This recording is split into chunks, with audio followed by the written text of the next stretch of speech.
Olá, meu nome é Ana Bárbara, meu grupo é composto por mim, pela Ana Júlia e pelo Thales, e hoje a gente vai apresentar o nosso trabalho sobre espectroscopia molecular da disciplina QI 310. O trabalho começa com a cotação de alguns instrumentos, a gente vai cotar dois instrumentos da marca Agilent, um instrumento de uma empresa asiática, e a gente vai trazer informações tais quais o tipo de fonte da radiação, qual o tipo de feixe, o tipo de monocromador, qual o detector, se o instrumento é monocanal ou multicanal, qual a largura da banda efetiva e qual o valor desses instrumentos.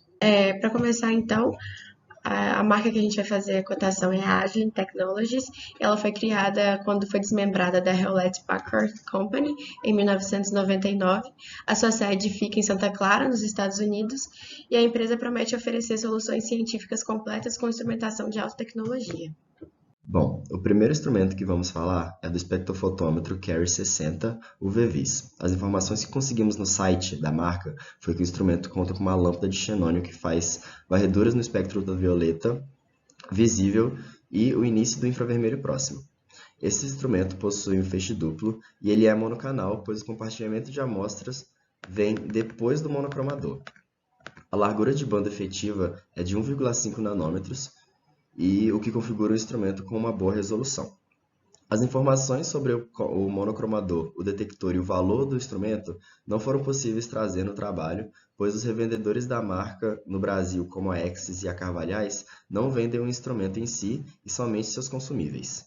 A tabela ela foi tirada diretamente do site da marca, da Agilent, e ela traz informações do instrumento, como suas proporções, e também algumas informações pedidas no trabalho, como a fonte de radiação, o tipo de feixe e a largura de banda efetiva. O espectrofotômetro Carry 60 ele possui uma ampla gama de acessórios utilizados para caracterização de amostras tanto líquidas como sólidas, com uma maior precisão. Um exemplo desse tipo de acessórios são as sondas de medição de fibra ótica, que no lugar das cubetas, o que possibilita um possível transporte do instrumento até as amostras para obtenção dos resultados em uma fração muito menor do tempo do que levaria de trazer as amostras até o laboratório e junto com a preparação dessas amostras. Aqui nessa imagem nós trazemos o funcionamento e a disposição de cada parte do instrumento na sua parte interna. Primeiro nós temos a fonte de radiação, que nesse caso é uma lâmpada de xenônio. Em seguida nós temos toda a parte do monocromador e os espelhos, tanto o de focalização quanto o colimador. Em seguida nós temos um detector simultâneo, que ele fica analisando a referência antes do feixe passar pela amostra. Em seguida, nós temos o compartilhamento de amostra, onde é inserida a cubeta. E, por final, nós temos o detector, onde vai ser lido a transmitância da amostra. Trouxemos um vídeo que retiramos diretamente do site da marca, que ele ilustra melhor o funcionamento do espectrofotômetro.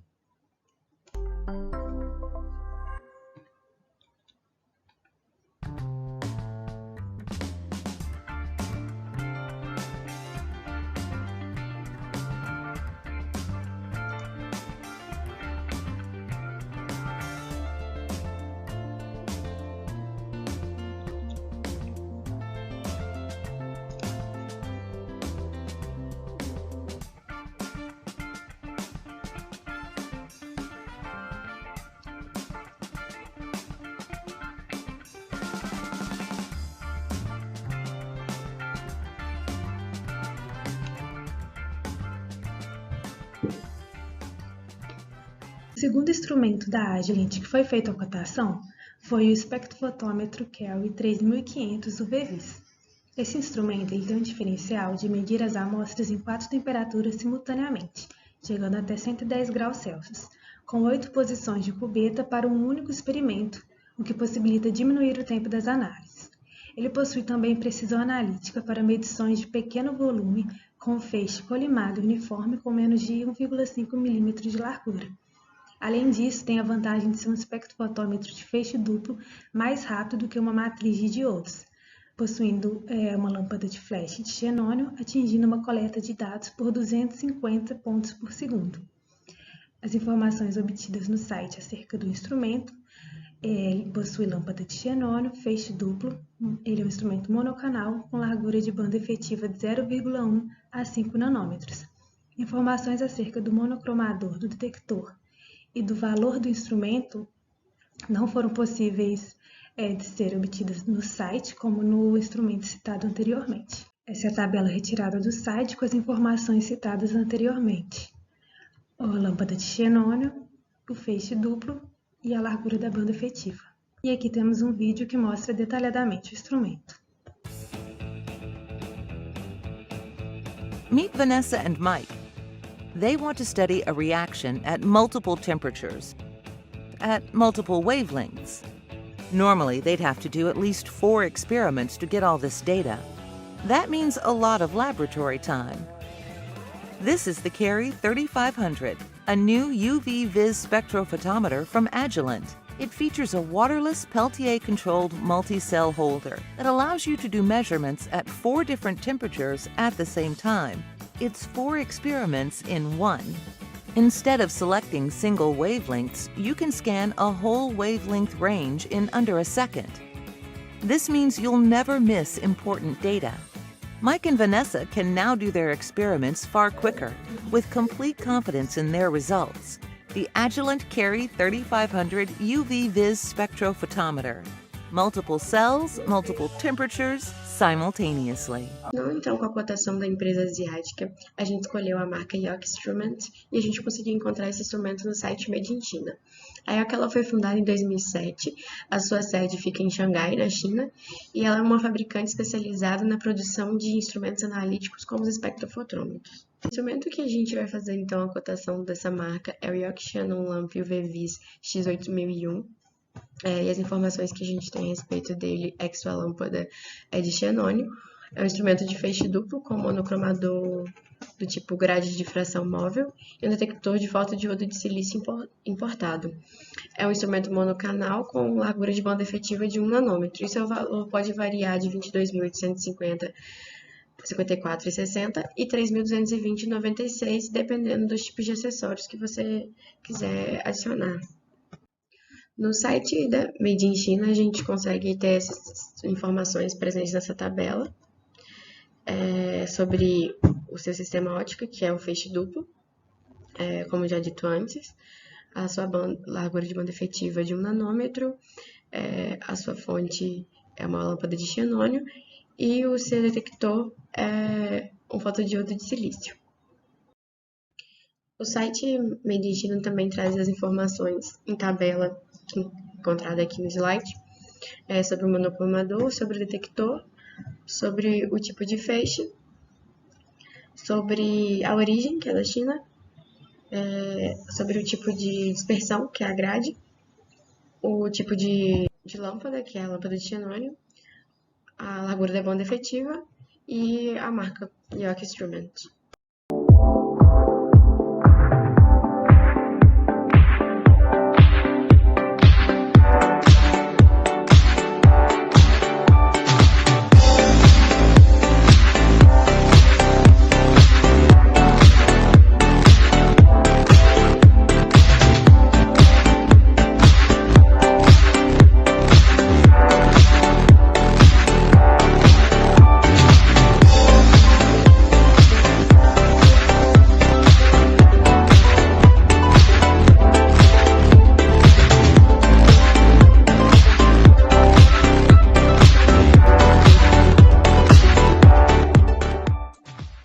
Nessa tabela, trazemos uma breve comparação entre os instrumentos que foram cotados nesse trabalho. Todos eles possuem uma lâmpada de xenônio, são feixe duplo e também são monocanais. As informações que estão faltando não foram encontradas no site da marca. Dos 13 vendedores que contatamos, a Exis, a Carvalhais e a Lais, a Exis e a Carvalhais nos informaram que não trabalham com cotação do instrumento em si, e apenas consumíveis e acessórios. Já a Lais chegou a nos responder no WhatsApp, mas não nos informaram nenhum valor de cotação quando solicitado. Passando agora para os artigos de aplicação, a gente vai apresentar um trabalho intitulado UV-Vis como ferramenta de quantificação para lignina solubilizada após um processo de vapor de injeção única. Esse trabalho foi publicado pela revista Bioresource Technology, que é uma revista que apresenta um fator de impacto igual a 11.889, e o artigo apresenta um número de citações igual a 45. E o objetivo desse trabalho era determinar uma correlação significativa entre absorvância e concentração de lignina em solução a partir da produção de lignina por diferentes tipos de biomassa, como o salgueiro, o álamo tremedor, a madeira macia, a alpista e o cânhamo. Utilizando o processo a vapor e o UV-Vis como ferramenta analítica para a quantificação das concentrações de lignina. Vale ressaltar que a quantificação de lignina no UV-Vis foi considerada adequada para os tipos diferentes de biomassa, fazendo com que esse sistema analítico economize tempo e possa levar a usos como ferramenta analítica de processos em biorefinarias. A espectroscopia UV-Vis é uma das técnicas analíticas mais fáceis de usar e adaptáveis, e já foi relatada para a determinação da concentração de lignina em licor negro, bem como diretamente na madeira. A determinação quantitativa da concentração de lignina depende tipicamente da absorção da macromolécula em 280 nanômetros, porém, existem duas bandas características no espectro da lignina, que ficam localizadas entre 200 e 230 e 260 e 280 nanômetros, e elas são relacionadas aos grupos funcionais associados à macromolécula da lignina. Já os produtos de degradação ácida da fração de carboidratos da biomassa, como o caso do furfural, hidroximetilfurfural, eles sobrepõem a lignina nos máximos de absorvância entre 205 e 280 nanômetros, que são considerados comprimentos de ondas de escolha para a determinação da concentração de lignina. A aplicação utilizada nesse artigo não é bem conhecida, porém a técnica analítica deve ser muito útil em biorefinarias futuras, visando a utilização do UV-Vis como ferramenta analítica para quantificar as concentrações das diversas ligninas geradas a partir desse tipo de processo a vapor em diferentes biomassas.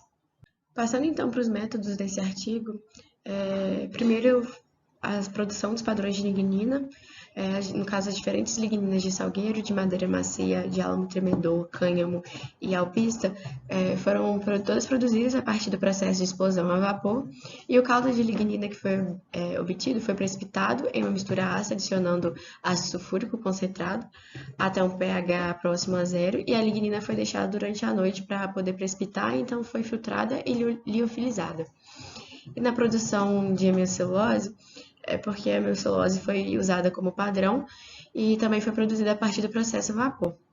Depois das remoções, as hemiceluloses foram concentradas em um rotavap e estão congeladas a seco e conservadas em uma sala escura e fresca. E quando foi usado como padrão, a quantidade de hemicelulose seca adicionada variava entre 20% a 100% da quantidade de lignina usada para as curvas de calibração. E na quantificação do UV-Vis, os espectros do UV-Vis foram diferidos usando um espectrômetro, Carrier 100 bio-UV visível. Os espectrômetros para cada amostra foram coletados entre 800 e 200 nanômetros em cubetas de quartzo. Todas as amostras padrão foram dissolvidas em hidróxido de sódio 0,035 molar. Como a lignina, então, era fotossensível, foi necessário revestir os frascos contendo a lignina com alumínio até que pudessem ser analisadas no UV-Vis. As absorções foram obtidas em 212, 225, 237, 270, 280 e 287 nanômetros, que foram usados para calibração e determinação da concentração. A solução de referência também foi consistente com as soluções de hidróxido de sódio usadas para as amostras. O caldo de lignina real foi testado diretamente após o processo de vapor, sem qualquer precipitação ou tipo de purificação. Os vários padrões de ligninas foram testados em diferentes comprimentos de onda e as concentrações, permitindo assim a calibração do UV visível. Partindo então para os resultados, aqui na figura 1 a gente tem as curvas de calibração para os comprimentos de onda escolhidos, que é o 212, 225, 237, 270, 280 e 287 nanômetros, para os diferentes tipos de lignina. O A indica as curvas de calibração para a lignina da alpista, o B as curvas de calibração para a lignina derivada do cânhamo, e na figura C as curvas de calibração para a lignina extraída do álamo. Aqui na figura 2, então, a gente tem as curvas de calibração para os diferentes tipos de lignina pura, de vários tipos de biomassa. O álamo tremedor indicado pelo losango, a madeira macia pelo quadrado, o cânhamo pelo triângulo, o salgueiro pelo X e a alpista pelo asterisco.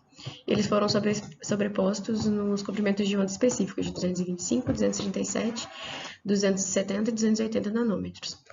As curvas de calibração para os diferentes tipos de lignina foram montadas para 4 comprimentos de ondas para que fosse possível identificar um específico comprimento de onda que pudesse reduzir ao máximo a margem de erro de uma técnica de quantificação unificada. A figura 2 mostra todas as curvas de calibração dos 4 tipos de biomassa em 225 nanômetros, e os resultados mostram que há pouco ou nenhuma variação nas curvas de calibração entre os tipos de lignina. Como resultado, então, este comprimento de onda de 225 nanômetros é considerado mais preciso para a determinação das várias concentrações de lignina, porém, para 270 e 280 nanômetros, que são os comprimentos que são tradicionalmente utilizados para a determinação da concentração de lignina, apresentam uma variação mais ampla nas curvas de calibração entre os tipos diferentes. E essas variações na curva de calibração para os demais comprimentos de onda é que provavelmente resulta da variação da estrutura da lignina. A figura 3 mostra os comprimentos de onda e o efeito da concentração de hemicelulose na absorvância da lignina no capim alpiste. Para verificar, então, o impacto das hemiceluloses na técnica analítica, foi adicionado padrões de hemicelulose à mistura de lignina modelo. Os resultados mostram que, com uma concentração de hemicelulose abaixo de 75% em peso sobre a massa total da lignina, a concentração da hemicelulose não afeta significativamente a resposta no VVIS. E para o processo de explosão a vapor de passagem única, acredita-se que o método espectroscópico de UV-Vis permitiu resultados rápidos e confiáveis quanto à concentração da lignina em solução. Por fim, então, foi possível concluir que o uso do VVIS é uma técnica rápida, fácil e barata para a análise de lignina derivada de processos a vapor de uma etapa, e que também uma correlação significativa entre a absorvância de UV-Vis e a concentração da lignina foi observada para a lignina pura precipitada para vários tipos de biomassa. E utilizando as curvas de calibração feitas com lignina precipitada, os caldos produzidos a partir de um processo a vapor de uma etapa que foram quantificados e apresentam resultados, mostram uma boa correlação entre o método gravimétrico para a quantificação de lignina. Partindo para o segundo artigo de aplicação, intitulado Medição de cafeína em grãos de café com espectrômetro VVIS, publicado pela revista Food Chemistry, possuindo 9.231 pontos como fator de impacto e 152 citações. O objetivo deste artigo foi a obtenção dos coeficientes de absortividade molar decádicos e momento de polo transitório da cafeína pura em água e de clorometano, nos comprimentos de onda de 272 e 274,2 nanômetros, utilizando o espectrofotômetro VVIS. A cafeína é encontrada em vários tipos de alimentos e bebidas que consumimos no dia a dia. Isso pode provocar vários efeitos fisiológicos, como relaxamento de músculos e estimulação do sistema nervoso central. A sua concentração em vivo pode provocar vários distúrbios, incluindo doenças cardíacas, disfunção renal e asma. Por outro lado, a análise química da cafeína em grãos de café também é utilizada como ferramenta adicional para avaliar a qualidade do café. Assim, o objetivo deste artigo é estabelecer um método analítico barato e rápido para a determinação de cafeína em grãos de café e, assim, obter o controle de qualidade. Mesmo esse tipo de quantificação podendo ser feito com outros instrumentos de análise, o espectrofotômetro VVIS foi escolhido por ser um instrumento de fácil acesso e manuseio. Para análise foi utilizado o espectrofotômetro VVIS com modelo Spectronic Genesis, largura da fenda de 2 nanômetros com cubeta de quartzo de 1 centímetro. O espectrofotômetro foi interfaceado com o computador, o qual foi operado pelos aplicativos do InSpec. Partindo para os métodos, primeiramente o café cru foi moído e peneirado com uma peneira de 250 micrômetros. Foi pesada uma quantidade de café de aproximadamente 50 miligramas. E foi dissolvida em 25 ml de água destilada. A solução foi então agitada por 1 hora, usando o agitador magnético e aquecido suavemente até remover a cafeína facilmente da solução. Além disso, a solução foi filtrada por um filtro de vidro para se livrar das partículas da solução. Após a preparação das soluções, a cafeína foi obtida por extração líquido-líquido de clorometano. Foi feita a extração com funil de separação 4 vezes de 25 ml. Foi então armazenado em frascos volumétricos e, por fim, a absorvância da solução extraída foi medida por espectrofotômetro VVIS na faixa de 200 a 500 nanômetros contra o reagente em branco correspondente. Além dos espectros de cafeína obtidos, existem bandas de interferência de outros componentes do café extraídos por diclorometano. Essas bandas foram observadas em 308 e 310 nanômetros e são compostos relacionados ao ácido clorogênico. Portanto, neste artigo, as matrizes foram eliminadas por ajuste gaussiano.